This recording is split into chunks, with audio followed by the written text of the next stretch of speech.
Cartoon গল্প ছোট্ট নীলা আর জাদুর পেন্সিল। এক ছিল ছোট্ট মেয়ে নীলা। সে ছবি আঁকতে খুব ভালোবাসত, কিন্তু তার পুরনো পেন্সিলটা প্রায় শেষ হয়ে গিয়েছিল।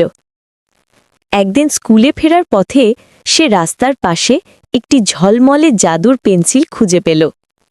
নীলা সেই পেন্সিল দিয়ে ছবি আঁকা শুরু করল।